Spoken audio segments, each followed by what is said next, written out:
नमस्कार, मैं हूं Gaurav Mittal, managing director and CEO for one of the company which is into Ayurvedic medicines and which has got this Navgire Immunity Builder Drops. जो topic मैं आज बात करने वाला हूं जिस टॉपिक पे वो आज की डेट में एक काफ़ी ज़्यादा हॉट टॉपिक है which is related to vaccination. आज की डेट में देखिए there is a lot of confusion कि वैक्सीनेशन कराएं या ना कराएं,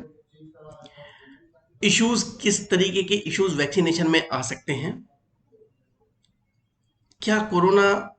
उन लोगों को भी हो सकता है जिन्होंने वैक्सीनेशन की फर्स्ट डोज या सेकेंड डोज या दोनों डोज ली हैं, उन लोगों को भी क्या कोरोना हो सकता है, वैक्सीन का इम्पैक्ट कितने लंबे टाइम तक रहेगा,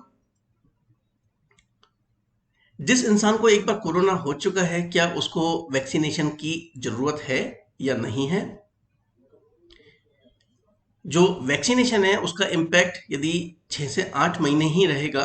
तो क्या रीवैक्सीनेशन की ज़रूरत पड़ेगी या कोई इस तरीके की मेडिसिन या आयुर्वेदिक मेडिसिन अवेलेबल हैं जो इंसान की इम्यूनिटी को बढ़ाकर जो ये वैक्सीनेशन का जो ड्यूरेशन है, जो एंटीबॉडीज़ हैं बॉडी के अंदर जो बनती हैं वैक्सीनेशन के दौरान या उसके बाद में, क्या उसके ड्यूरेशन को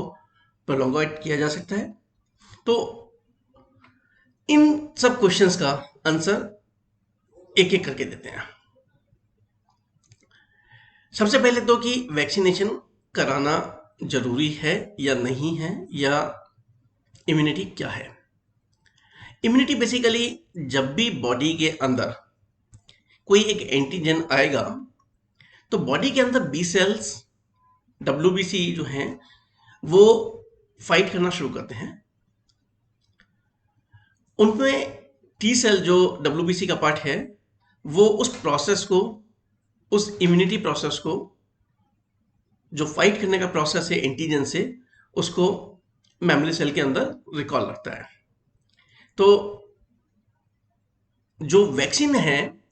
वैक्सीन के अंदर जो वायरस है वो एक kind of dead form of virus है जो बॉडी के अंदर डीएनए के प्रोटीन के साथ में मिलकर रेप्लिकेट नहीं होता। तो it's kind of a localised virus जो आपकी बॉडी के अंदर इंसर्ट किया जा रहा है और वो बॉडी के डीएनए के प्रोटीन से मिलकर मल्टीप्लाई नहीं हो रहा है, तो बहुत ही लोकलाइज्ड इम्पैक्ट आता है। अब वो इम्पैक्ट जो है जैसे ही बॉडी के अंदर कोई भी एंटीजन जाएगा तो बॉडी के जो पार्ट्स हैं उससे फाइट करने के लिए एंटीबॉडीज बनाना शुरू करेंगे। जब वो एंटीबॉडीज बनेंगे तो जो पूरा प्रोसेस है कि किस तरीके से बनाए, उस वायरस के सिग्नेचर को देखते हुए किस तरीके के किस किस बॉडी के अंग ने किस किस तरीके के केमिकल कंपोजिशंस रिएक्ट किए या एग्जिट किए और उनसे वायरस से फाइट करके वापस से बॉडी को हेल्दी बॉडी रखा। तो जो पूरा प्रोसेस है और जो इसके लिए बॉडी ने जितने भी एंटीबॉडीज बनाए उनको लॉन्ग टाइम रिकॉल रहना चाहिए। मेडिकल साइंस के हिसाब से यदि एक तरीके के वायरस के सिग्नेचर यदि बॉडी के अंदर आ चुके हैं तो ये प्रोसेस अगर एक बार रिकॉल हो गया तो उसी तरीके का सेम सिग्नेचर बॉडी पे अटैक नहीं कर पाएगा। बट क्योंकि वायरस म्यूटेट करता है तो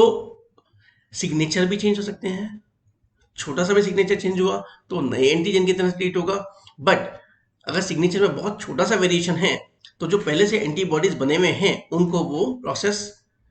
85% 90% तक सक्सेस की फॉर्म में दिखाई देगा। तो यहां पे वैक्सीनेशन से बेनिफिट ये हुआ कि अब वायरस डेड फॉर्म में था जो मल्टीप्लाई नहीं हुआ, बाकी आपको सीवियर प्रॉब्लम नहीं लाया,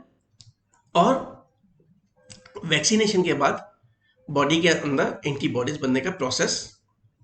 चालू हो गया। बॉडी को पता है। अब ये रहता कितने समय है, दैट इज अनदर पार्ट। अब आती है कि इसमें किस तरीके के इश्यूज भी आ सकते हैं। कोई भी वैक्सीनेशन हो, चाहे डीपीटी हो, चाहे खसरा, कोई भी तरीके का वैक्सीनेशन हो, उसमें जब भी कोई भी बॉडी के अंदर एंटीजन जाएगा, डिपेंडिंग अपॉन उसका बॉडी पे किस तरीके का रिएक्शन है और उसको बॉडी को हेल्दी बॉडी और रिकवर करने के लिए या बॉडी से बाहर निकालने के लिए बॉडी के अंदर कितना ज़्यादा एग्जर्शन हुआ, उसकी डिपेंडिंग आपकी इम्यूनिटी का लेवल क्या है, उसके कॉरस्पॉन्डिंगली आपको डिफरेंट तरीके की प्रॉब्लम्स देखने को मिल सकती हैं। कहीं पे किसी को बुखार भी आ सकता है, क्योंकि बुखार किस वजह से आ सकता है कि बॉडी का पूरा प्रोसेस उस वायरस को बाहर निकालने के लिए लगा, तो बाकी जो चीज़ें हैं, बाकी जो एटमॉस्फेयर से एंटीजेंस हैं, उन्होंने बॉडी पे अटैक किया, और वो या फिर उसी वायरस के नेगेटिव इम्पैक्ट थे कि वो बॉडी को फीवरिश लाए, कहीं पे जुकाम खांसी हो जाए, कहीं पे बॉडी एक हो जाए, कहीं पे हेडेक हो जाए। तो थोड़े से टाइम के लिए प्रिवेल कर सकता है, लेकिन रिकवरी आ जाएगी जैसे ही आपका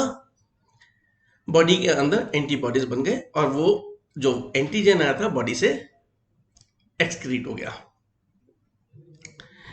अब बहुत सारे केसेस आपको देखने में मिल रहे होंगे कि वैक्सीनेशन के बाद भी कोरोना हो गया। वैक्सीनेशन के बाद भी कोरोना होना पॉसिबल है, बिकॉज वो डेड फॉर्म गया था, अब आपके पास लाइव फॉर्म आया।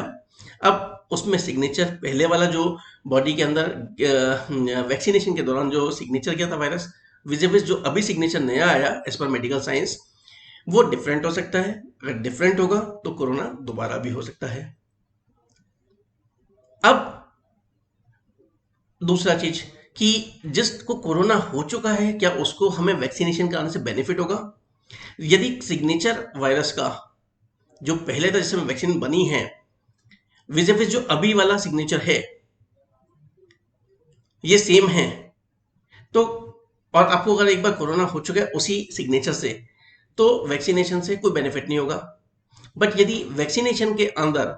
रेगुलर चीजें ये उस सिग्नेचर को भी इन्वॉल्व कर लिया गया है जो नए वाले आ रहे हैं, तो और आपको जो कोरोना हुआ वो पुराने वाले सिग्नेचर के साथ हुआ, वायरस सिग्नेचर के साथ हुआ, तो वैक्सीनेशन का बेनिफिट हो सकता है। बट जिसको एक बार लाइव वायरस मिल चुका है बॉडी को, जिसने बॉडी के अंदर एक्चुअल कोरोना हो चुका है, मीन्स लाइव वायरस मिल चुका है, और बॉडी के डीएनए के प्रोटीन के साथ में मिलकर उसने बॉडी के अंदर एक्चुअली आपको हील होने में 15-20 दिन 14 दिन लगे, तो वहां पर अगर उसी सिग्नेचर के साथ में वैक्सीन बनी है तो उसका कोई बेनिफिट नहीं होगा।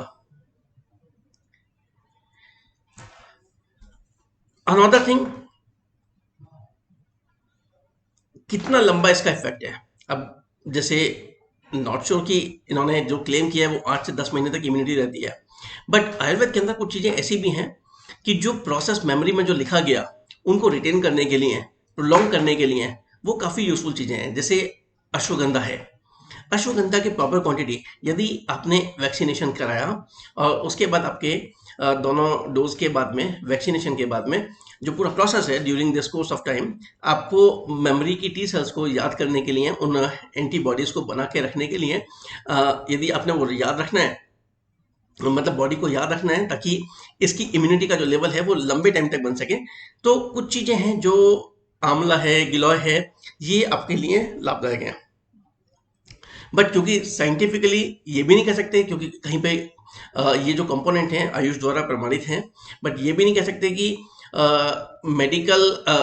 एलोपैथी के साथ साथ आयुर्वेद कहीं पे मना नहीं है कि आप एलोपैथी के साथ साथ आयुर्वेदिक चीजें नहीं ले सकते। यस, अल्कोहल, स्मोकिंग वगैरह मना है, क्योंकि वो बॉडी के अंदर